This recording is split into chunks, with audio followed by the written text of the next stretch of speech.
2주 전인가요? 우리나라 포항에서 지진이 났습니다. 그 지진으로 담들이 무너지고 주차장의 기둥이 뒤틀리고 대학의 건물 외벽이 손상을 입고 주택들이 붕괴될 위험이 있어서 자기 집이 있어도 들어가지 못하고 지금도 이 추운 날에 강당 텐트에서 지내는 우리 이웃들이 있습니다. 여러분, 그곳 주민들 얼마나 불안할까요? 어떤 분은 말하기를 이 지진이 서울에 나지 않아서 다행이다 라고 합디다마는 여러분, 지진은 어느 한 지역에만 일어나는 게 아니잖아요. 이 지구의 지하 지층 구조가 어긋나면서 생기는 일이기 때문에 이 세상 어디든지 지진으로부터 자유로운 곳은 없습니다. 여러분, 우리나라에도 전에는 지진이 거의 없었잖아요.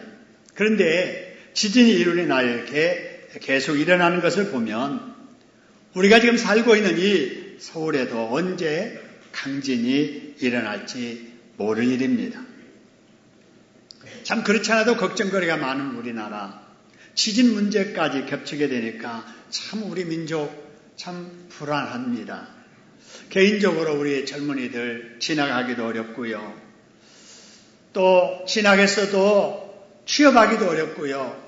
취업했어도 가정 이루어서 자녀 키우기도 어렵고요. 가정 이루었어도 가정을 꾸려가기도 어렵고요.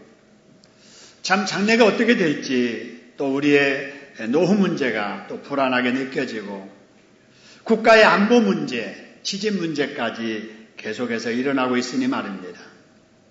여러분, 이렇게 불안할 때 어떻게 해야 되지요?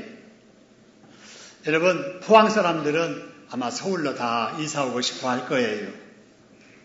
여러분, 우리 그렇다고 해서 문제 없고 불안하지 않는, 지진 없는 그런 나라로 이민을 가야 할까요?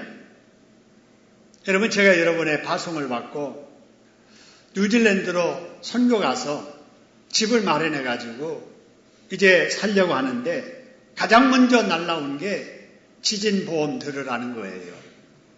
아이고, 이 나라 다른 사람들이 생각할 때 다 지상의 천국이라고 하는데 여기도 지진이 있구나, 이런 생각을 했었습니다. 여러분, 세상에 불안한 나라가 없다라고 하는 거예요. 자, 그러면 이 불안한 때에 어떻게 해야 될 것인가라고 하는 겁니다. 오늘 본문의 말씀에 보면은 불안한 때에 어떻게 해야 될 것인가에 대한 해답이 있습니다.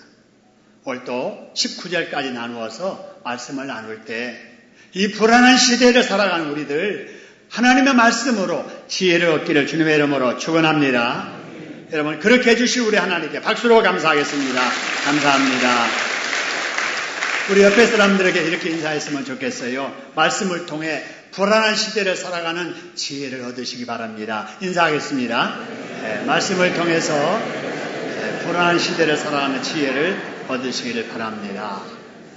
꼭 그러시기를 바라고요.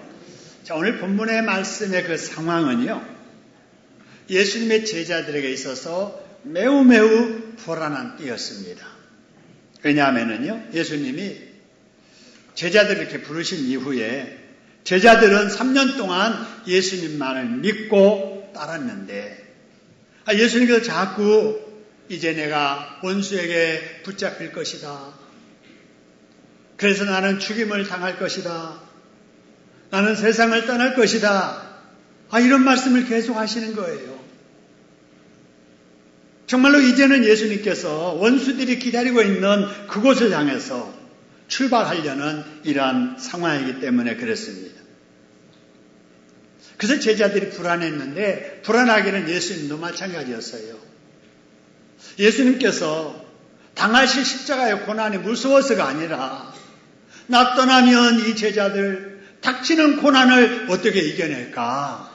제자들이 염려돼서 불안해 하셨습니다. 여러분, 이럴 때 예수님은 어떻게 하셨을까요? 오늘 본문이 기록되어 있는 17장의 말씀을 보면은 세 파트로 나누어지는데요. 1절부터 5절까지가 예수님께서 예수님 자신을 위해서 기도하신 내용입니다.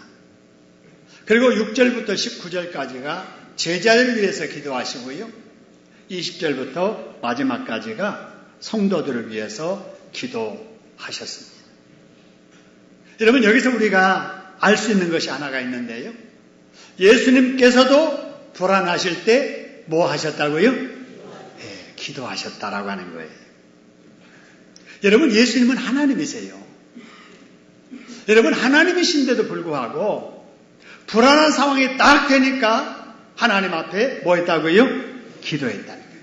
하나님이신 예수님도 불안한 상황에서 기도하시는데 이런 불안한 때에 기도도 않는 사람은 무슨 배짱으로 기도도 안 하는 거지요? 무슨 배짱으로? 하나님이신 예수님도 불안할 때 기도하셨는데 말입니다. 여러분, 불안할수록 우리 예수님처럼 하나님 아버지께 기도하시기를 주님의 이름으로 축원합니다. 여러분, 그러면 우리가 다짐을 해야 돼요. 우리 옆 사람들에게 불안한 세상 기도하며 삽시다. 우리 같이 인사하겠습니다. 불안한 세상 기도하며 사셔야 됩니다. 그렇습니다. 그러면은 예수님께서 이런 불안한 때에 어떤 기도를 하셨을까 하는 거예요. 1절 말씀 한번 보지요. 1절에 보니까요. 예수님께서 하나님께 기도하실 때 아들의 입장으로 기도하십니다. 그래서 맨 마지막에 아버지여 부르면서 때가 이르렀사오니 누구를 영화롭게 하사 그랬어요? 아들을 영화롭게 하사. 아들로 아버지를 어떻게 하게 하옵소서? 영화롭게 하옵소서라고 기도하시더라라고 하는 거예요. 여러분, 우리도 불안할 때 하나님 아버지를 바라보고 아버지 하나님께 기도해야 될 줄로 믿습니다. 아버지, 이 자식을 불쌍히 여겨주세요. 불안합니다. 믿음 주세요. 큰 믿음 주세요. 강한 믿음 주세요. 할렐루야. 불안한 세상 믿음 붙잡고 살 수 있도록 지혜 주세요. 성령 충만 주세요. 할렐루야. 사는 많은 세상 사는 동안에 육체적으로 건강을 하게 해주시고 질병이 찾아와도 고쳐주시옵소서. 할렐루야. 여러분, 그렇게 기도하셔야 된다 그 말이에요. 그래서 여러분, 하루를 살아도 아들 입장에서 아버지를 기쁘게 드리며 살아가는 저와 여러분 되기를 주님의 이름으로 축원합니다. 여러분, 그래서 이왕에 하나님을 믿고 사는 동안 우리 하나님의 기쁨이 되도록 우리가 살아야 될 줄로 믿습니다. 그를 위해서 해야 될 일이 뭔가? 우리는 기도만 할 뿐만 아니라 내가 해야 될 일이 또 있어요. 그게 뭐냐? 열심히 기도하면서 학생은 열심히 공부해야 되고 우리 어른들은 생활의 터전에서 열심히 땀 흘려서 일해야 될 줄로 믿습니다. 기도만 한다고 다 된 게 아니에요. 내 할 도리는 내가 최선을 다해야 돼요. 그리고 하나님의 기쁨을 위해서 하나님의 교회에서 봉사하고 나가면은 흩어지면 열심히 전도하고 그리고 우리 하나님의 기쁨을 돌려드리는 우리 자녀들 되어야 되기를 주님의 이름으로 축원합니다. 다음으로 2절의 말씀 보니까요. 이런 말씀이 있습니다.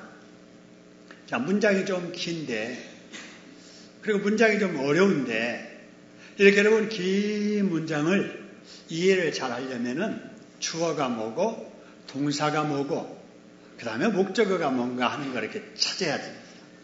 한번 찾아보겠습니다. 2절에 보니까 주어 누가 그랬다는 거예요? 아버지께서. 동사 뭐 했느냐? 맨 끝에 보니까 아버지께서 뭐 했다고요? 주셨다는 거예요. 자, 그러면 또 찾아보세요. 누구에게 무엇을 주셨느냐라고 하는 거예요. 누구에게 주셨다고요? 아들에게. 그 다음에 뭘 주셨다고요?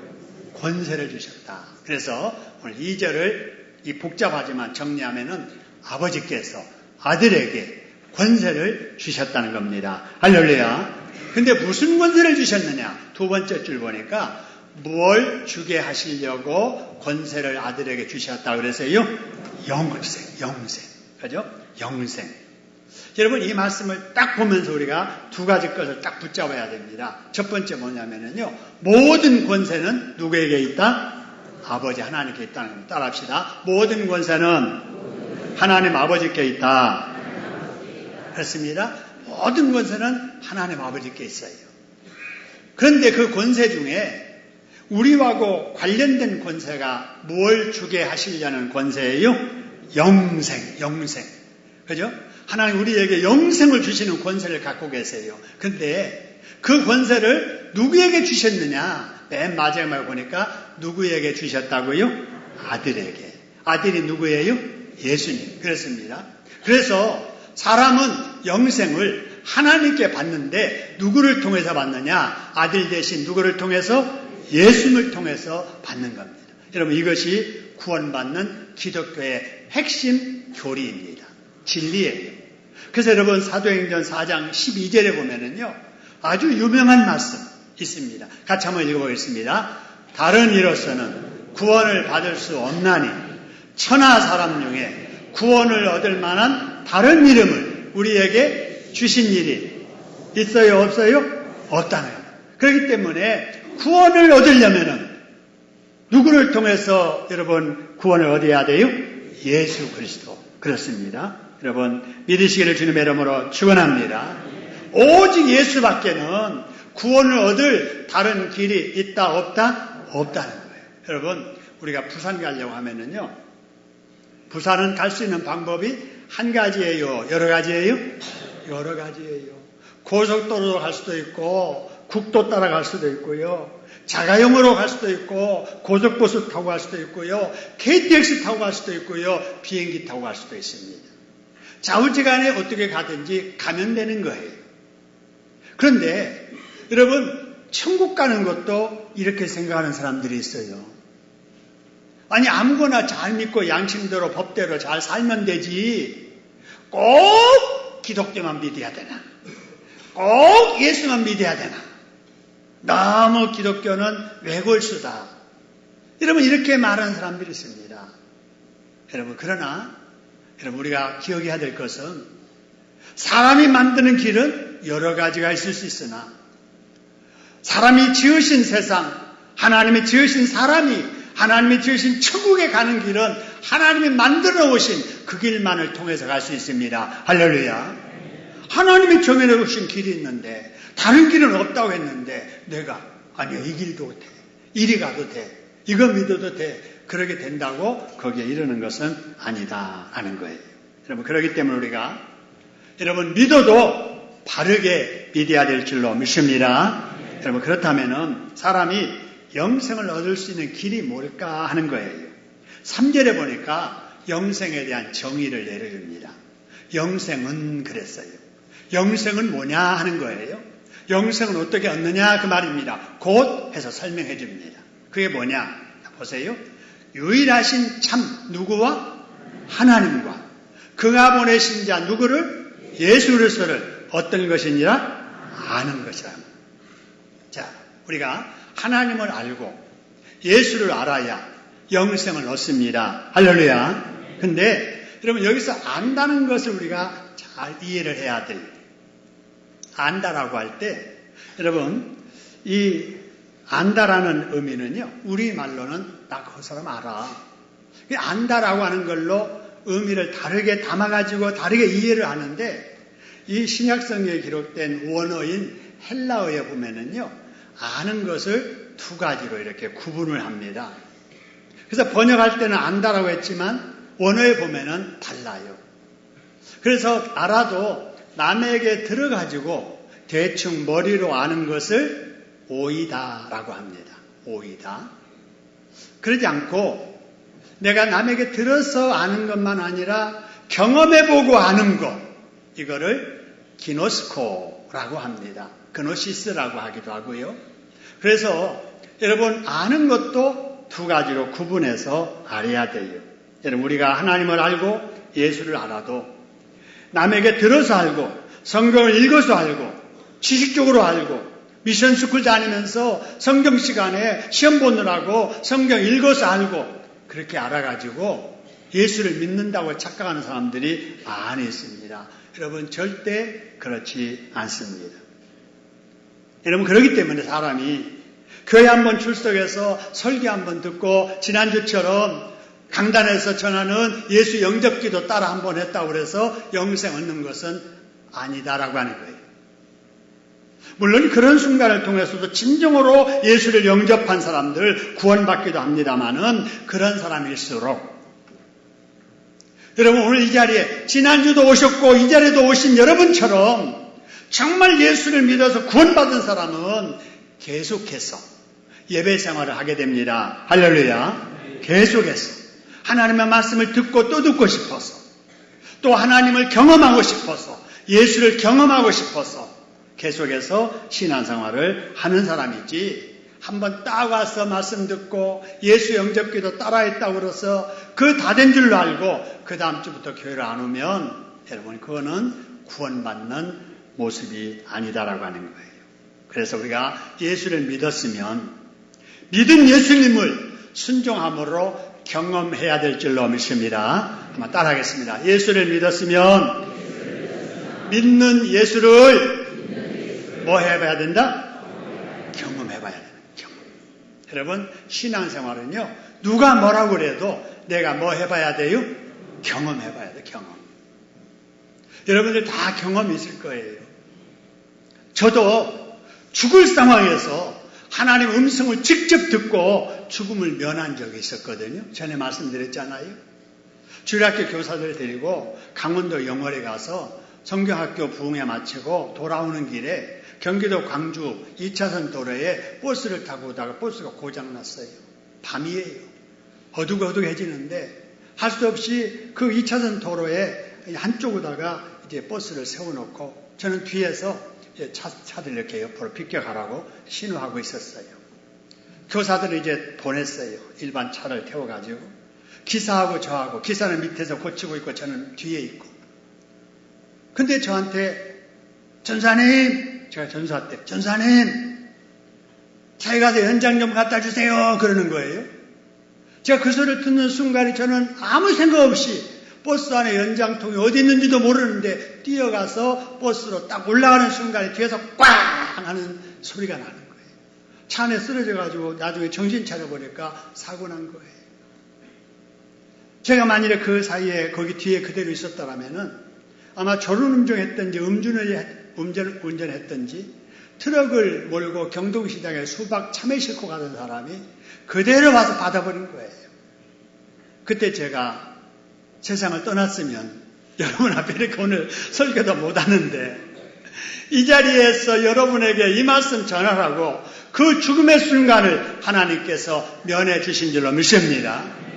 저는 그때 그 기사님이 저한테 그런 말 한 줄 알았어요. 나중에 법원에서 증인으로 오라고 연락이 와서 그 사람을 딱 보는 순간에 기사님한테 기사님이 그때 저 연장 갖다 달라고 해가지고 제가 차에 올라가는 바람에 안 죽고 살았습니다. 그랬더니 기사님이 나 그런 적 없어요 그러는 거예요. 근데 저는 분명히 들었거든요. 이상한 소리로 말씀하시면은 제가 못 믿을 것 같으니까 기사의 목소리로 저에게 말씀을 들려주셔서 저를 그 순간에 그 자리를 피하게 하셨던 겁니다. 할렐루야. 여러분 저는 그 하나님을 제가 경험해 와서 하나님이 살아계시다는 것을 누가 뭐라고 해도 저는 믿는 거예요. 왜요? 제가 경험해 왔기 때문에. 할렐루야. 하나님은 기도하는 자에게 하나님을 체험할 수 있는 능력 주심을 믿으시기를 소원합니다. 그렇기 때문에 하나님께서 말씀하시면 이해가 되지 아니해도 힘들어도 말씀에 순종해야 됩니다. 할렐루야. 하나님께서 여러분 용서하라고 하시잖아요. 용서해라. 용서하고 살아라. 이렇게 말씀하실 때마다 속으로는 그래요. 나는 동서 절대 용서 못해요. 나는 시어머니 절대 용서 못해요. 어떻게 딸 아니라고 나한테 그럴 수 있겠어요? 여러분 이렇게 마음을 먹으면 동서 볼 때마다 마음이 불편하고 시어머니 만날 때마다 힘든 거예요. 내가 힘든 거예요. 근데 교회 나와서 말씀 듣고 원수라도 용서하고 사랑하라고 하셨는데 말씀 내가 순종하지 하고 동서 풀어버리고 시어머니 감정 놓아버리면 내 마음이 편해집니다. 할렐루야. 그러면서 느끼는 거예요. 아, 이래서 우리 주님께서 원수라도 용서하라고 하시는구나. 경험하는 거예요. 경험. 여러분 이런 경험이 우리의 신앙을 성장시켜줌을 믿으시기를 소원합니다. 여러분 사람은 주의를 지켜야 한다는 말씀을 들었으면 전에는 사람 만나려고 일요일 날도 그냥 막 놀러 가고, 또 무슨 일 있으면 일요일 노는 날로 생각해서 또 그 일하고, 그러느라고 교회는 바쁜 일 있으면 안 오고, 사람 만날 일 있으면 안 오고, 바쁠 일도 없고 사람 만날 일도 없으면 교회 오고, 이랬던 사람이 안 되겠다. 내가 일요일을 주일로 알고 빠지지 말고 주일은 예배드리는 일을 우선해야지 하고 계속해서 예배를 가족과 함께 드려봤더니 가정이 부부간에도 관계가 좋아지고 자녀들도 말 잘 듣고 하늘도 잘 되고, 할렐루야. 이것이 느껴져요? 안 느껴져요? 느껴지는 거예요. 이래서 주님께서 주일날 하나님 앞에 나와서 말씀 듣고 예배드리며 봉사로 하시는구나 생각하고 느끼는 거예요. 그런 사람은 주일날 교회 오지 말라고 해도 와요. 경외보고 맛을 보았으니까. 하나님을 믿으면 경제적인 축복도 받아야 되니 소득이 있을 때마다 11조 생활하라. 이 말씀을 딱 듣는 순간에 부담이 와요. 쥐꼬리만한 얼굴 가지고 살림하기도 빠듯한데 소득의 열을 하나님께 드린다고? 그래서 어떻게 살아? 살림 못할 것 같아요. 근데 어느 순간에 순종하리라 생각하고 딱 뛰어서 하나님 앞에 드리고 한 달이고 1년이고 해봤더니 이상하게 가정살림이 어려울 줄 알았는데 더 풍족해집니다. 할렐루야. 형편이 나빠지지 아니에요. 헛되게 나갈 돈이 많아지면서 하는 일 잘 되면서 그 이상으로 채워집니다. 할렐루야. 여러분, 제가 나온교회에 있었는데요. 나온교회 김명식 집사님이라는 분이 계셨어요. 그분이 개인 택시 하시는 분이에요. 처음에 믿음이 없었을 때 여러분, 개인 택시는 이틀 일하고 하루 쉬지 않아요. 여러분, 주일날 일해야 될 날이 딱 닥치면 토요일날 쉬고도 그 다음에 주일날도 일 나가고 그랬습니다. 여러분, 그런데 예수를 믿고 나서 바로 온전히 정말 주일을 지키면서 하나님 앞에 충성해야 되겠다라는 생각을 딱 하고 그때부터 여러분 이틀 토요일날 쉬고 이틀 일하는데 주일날 일을 해야 될 날이 돼도 토요일날 쉬었는데 또 주일날 쉬는 거예요. 마음이 불안해요. 매일 벌어야 일정 수입이 딱 잡히고 지출할 거 메고 가는데 하루 이렇게 일해야 될 날 안 쉬고 이틀 놀고 하루 일해가지고 될까 이런 생각을 하면서 주저했는데 부흥회 때 말씀의 은혜를 받고 하면 하리라 하고 순종하고 토요일날 놀아도 주일날 되면은 주일날 또 교회에서 봉사하고 일하지 않았어요. 그리고 월요일날 일 시작하는데요. 놀랍더래요. 평소에 1.5배가 더 소득이 들어오더라는 겁니다. 할렐루야. 평소에는 빈차 가지고 손님 찾으러 다녔는데 주일 지키고 나서 월요일 날은 탔던 사람 내리면 그 자리에서 또 타고 또 타고 또 타고 그래서 계속 연결되더라는 거예요. 그렇게 해봤더니 한 달 토탈을 딱 내봤는데 주일 안 지켰을 때보다 주일 지키니까 소득이 더 많아지더라는 겁니다. 할렐루야. 그 뒤로는 이 양반이 한 번도 수요일 날도 안 빠지고 주일도 안 빠지고 하나님의 교회를 충성하다가 얼마 전에 천국 가셨어요. 하나님께서 상급 주시리라 믿습니다. 여러분, 이렇습니다.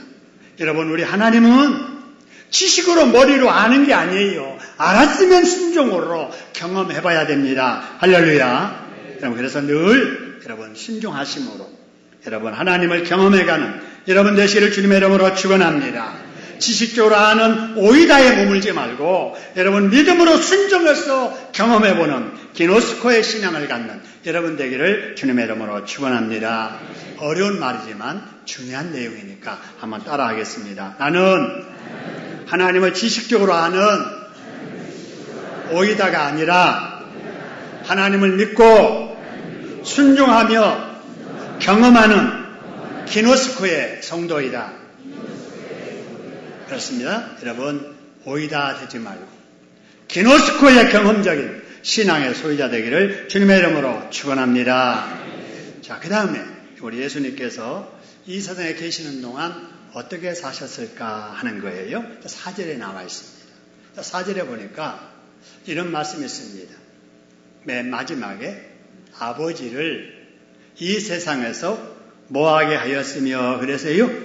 영화롭게 하였으며 그랬어요. 그죠? 아버지를 세상에서 기쁘게 해드리며 살았다. 그런 말이에요. 여러분, 우리도 이 모습을 본받아야 될 줄로 믿습니다. 우리의 아버지는 두 분이세요. 육신의 아버지가 계시고 또 누구 아버지가 계세요? 영의 아버지가 계세요. 우리는 자녀이니까 아버지를 영화롭게 해드리는 자식이 돼야 돼요. 그래서 육신의 자녀는 육신의 아버지에게 열심히 기쁘게 해드리는 효도를 해야 되며, 여러분, 영적인 자녀된 성도들은 영적인 아버지 하나님을 기쁘게 해드리면서 살아야 될 줄로 믿습니다. 여러분, 그것이 뭘까? 여러분, 자녀들에게는 부모가 공부하는 아이들에게는 공부 잘해라 그러잖아요. 가정 이뤘으면 부부간에 사이좋게 잘 지내라 그러잖아요. 여러분, 이것이 자녀를 위한 부모의 마음이라면 자녀가 그 마음을 알고 부모에게 걱정 끼치지 아니하도록 제 할 일 최선을 다해서 살아서 그 자식을 바라보는 부모에게 여러분 마음에 기쁨을 주는 자녀가 되어야 될 줄로 믿습니다. 그게 효도예요. 우리 예수님께서는요, 하나님께서 하라고 하신 일, 그걸 위해서 순종으로 하나님을 기쁘게 해드렸어요. 보세요. 아버지께서 내게 하라고 주신 일, 그게 뭐냐면요, 어느 날 하나님 아버지께서 예수님에게 그렇게 말씀하시는 거예요. 얘야, 너 하나님의 본체를 벗어라. 종의 형체를 입어라. 그리고 세상에 가거라. 그리고 죄인을 위해서 십자가에 죽어라. 이렇게 말씀하시는 거예요. 여러분, 우리 입장에 그런 말을 들으면 여러분 순종하기가 쉬워요? 어려워요? 어렵잖아요. 여러분, 자기 본체, 높은 위치 벗어버리는 거 쉽지 않아요. 여러분, 가장 낮은 몸으로 이 세상에 와서 다른 사람을 위해서 죽인다는 거 더 어렵습니다.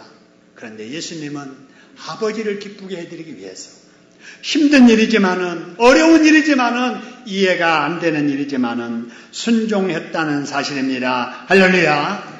우리도 마찬가지예요. 하나님 아버지께서 말씀하시면 힘들어도 순종해야 되고 싫어도 순종해야 되고 이해가 되지 않아도 순종해야 될 줄로 믿습니다. 그래서 하나님을 기쁘게 해드리는 저와 여러분 되기를 주님의 이름으로 축원합니다. 자, 그 다음에 6절에 보니까요, 우리 하나님께서 이렇게 말씀하시는 거, 자, 어떤 말씀을 하셨을까? 하나님께서 예수님께 주신 사람들에게 예수님은 하나님 아버지의 이름을 나타내었고, 그래서 그들이 하나님의 말씀을 지켰다, 이런 말씀이 있습니다. 여러분, 이 말씀을 가만히 보시면서 우리가 붙잡아야 될 교훈이 있습니다. 그게 뭐냐면요, 자, 예수님께서 지금 제자들을 이렇게 데리고 있습니다. 그 제자들이 누구인가에 대해서 예수님이 알게 됐어요. 뭐냐면은 세상 중에서 내게 주신 사람들이라는 거예요. 제자들은 누가 예수님에게 주셨다고요? 하나님께서, 그죠? 하나님께서 제자들을 예수님께 맡기셨어요. 그걸 알고, 그걸 알기 때문에 그들에게 자기 이름을 나타낸 게 아니라 누구 이름을 나타냈다고요? 아버지의 이름을 나타냈어요. 여러분, 우리도 이 땅에 살면서 주일학교 교사로 학생들을 지도하든, 구역장으로 구역 식구를 지도하든, 먼저 믿는 사람들로서 새가족을 지도하든, 꼭 기억해야 될 것은 그 사람들이 누구의 자녀라는 거예요? 하나님의 자녀라는 거예요. 하나님의 자녀를 내게 맡겨주셨다는 이 사실을 꼭 기억하고, 하나님이 왜 나를 그 사람을 맡겨주셨을까? 이걸 생각하면서 우리는 그들에게 하나님의 이름을 나타내야 될 줄로 믿습니다. 내 이름 나타내려고 하면 안 돼요. 그래서 그들이 나를 통해서 하나님을 보고 내 말을 듣고 하나님의 말씀을 지키고 나를 통해서 우리 하나님의 제자가 되도록 우리가 힘써야 될 줄로 믿으시기를 소원합니다. 한번 따라합시다. 나는 가려지고 예수님은 드러나도록 살아야겠다. 그 밑에 줄 같이 한번 읽겠습니다. 내 이름은 가리고 예수님의 이름이 드러나도록 살아야 되겠다. 할렐루야. 꼭 그래야 됩니다. 그래서 누구 앞에 사나 나는 가리고 주님이 드러나도록, 나를 향하는 시선을 돌려서 주님을, 하나님을 바라보도록 하는 우리 리더들이 되어야 될 줄로 믿으시기를 소원합니다. 그 다음에 여러분 8절에 보면은요, 가장 이상적인 지도자와 가장 이상적인 제자의 모습을 소개해 줍니다. 자, 가장 이상적인 지도자의 모습은 바로 첫 줄에 있습니다. 예수님이 이렇게 말씀하시죠. 나는 아버지께서 내게 주신 무엇을 그들에게 주었다고요? 말씀을. 자기 말 전하는 게 아니고 하나님이 전하라고 주신 말씀을 그들에게 전해 주었고, 그 다음에 그 말씀을 들은 제자들은 어떻게 했느냐? 그들은 이것을 받고 내가 아버지께로 나온 줄을 참으로 아오며 아버지께서 나를 보내신 줄도 뭐 했다고요? 믿었다라는 거예요. 그렇죠? 여러분, 가장 이상적인 지도자는 자기를 통해서 하나님의 말씀이 선포되기를 원하고, 또 가장 이상적인 여러분 지도받는 사람들은 그 말씀을 통해서 우리 하나님을 믿는 이런 역사가 있어야 됩니다. 할렐루야. 여러분, 우리 교회가 바로 이런 교회입니다. 저는 여러분 목회 철학을 하나님의 말씀을 말씀대로 선포하자, 말씀을 이용하지 말고 선포하자. 그래서 말씀을 듣는 성도들 하여금 하나님을 바라보게 하고 예수 제자 되게 하자 하는 겁니다. 할렐루야. 그래서 여러분 우리 교회 제자 훈련은 앞에 무슨 제자 그랬어요? 예수 제자. 제자 만들려는 목회가 아니에요. 여러분, 저의 메시지를 통해서 하나님의 음성을 들으시고 하나님을 바라보고 예수 제자로 이 세상을 살아가시기를 주님의 이름으로 축원합니다. 자, 그 다음에 여러분 11절입니다. 11절 보니까요, 이제 제자들을 두고 떠나야 되는 예수님께서 제자들을 위해서 기도하시는데요, 무슨 기도를 하시는가? 맨 밑에 보니까 하나님 아버지, 이들을, 제자들을 보존해 주세요. 그리고 하나님과 제가 하나 된 것처럼 이 제자들 그들도 뭐 되게 하옵소서 그래서요? 하나 되게 하옵소서라고 뭐 했다는 거예요? 기도하셨다는 겁니다. 여러분, 우리도 이런 모습을 본받아야 됩니다. 여러분, 우리 다 자녀들 키우는 부모들이잖아요. 또 우리 부모될 사람들이잖아요. 부모들의 공통된 마음은 여러분, 자녀들이 안고 있는 문제 다 해결해 주고 싶고, 자녀들이 안고 있는 고통 내가 바꿔서라도 내가 대신 다 하고 싶고, 자녀들이 원하는 일 다 해주고 싶은 게 부모들이잖아요. 근데 그렇게 못하잖아요. 왜 그랬습니까? 우리 한계 때문에 그래요. 마음뿐이지 그렇게 안 되는 것이 우리의 현실이에요. 그렇다면 나 아무것도 할 수 없으니까 뭐 별 수 없다 그러고 말해야 되느냐? 여러분, 아니에요. 그래도 내가 안고 있는 한계를 뛰어넘게 할 수 있는 방법이 있습니다. 할렐루야. 그게 뭐냐? 자녀를 위한 기도라는 겁니다. 할렐루야. 자녀가 자녀들에게, 부모가 자녀들에게 해줄 수 있는 가장 좋은 선물이 여러분 기도인 것을 믿으시기를 소원합니다. 기도예요. 그래서 예수님께서 제자들을 위해서 하나님께 기도하신 것처럼 우리도 우리 자녀들을 위해서 기도해야 될 줄로 믿습니다. 여러분, 부모된 내가 내 자식들, 내 손주들 이름 부르며 기도하지 아니하면 어느 누가 내 자식 이름 부르며 내 손주들 이름 부르며 가슴 쥐어짜며 기도하겠습니까? 여러분 생각해 보세요. 내가 기도 안 하면, 내가 재산은 많이 물려주지 못해도 내가 할 수 있는 일은 자식을 위해서 하나님께 기도하는 것이다 생각하고 날마다 엎드려서 여러분의 자녀들을 하나님의 손에 올려드리는 중보기도 할 수 있기를 주님의 이름으로 축원합니다. 이를 위해서 우리 교회에서는 매주 수요일날 오전 10시에 어머니 기도회가 있습니다. 매주 금요일날 9시부터 심야 기도회가 있습니다. 매일 새벽 5시부터 새벽 기도회가 있습니다. 여러분, 어떤 시간이든지 여러분 나오셔서, 편리한 시간에 나오셔서 한계에 직면한 우리 자신을 위해서 먼저 기도하시기를 주님의 이름으로 축원합니다. 내 자신을 위해서. 그리고 어두운 세상에 빛을 비춰야 되는 우리 교회와 한국 교회를 위해서 여러분 우리가 기도해야 되고요. 정말 안보 문제가 불안하고 지진 문제 때문에 불안한 우리 나라를 위해서 우리 믿는 우리들이 하나님 앞에 기도해야 될 줄로 믿습니다. 그래서 불안한 세상 기도로 승리하는 저와 여러분 되기를 주님의 이름으로 축원합니다. 합심으로 한번 기도합시다. 하나님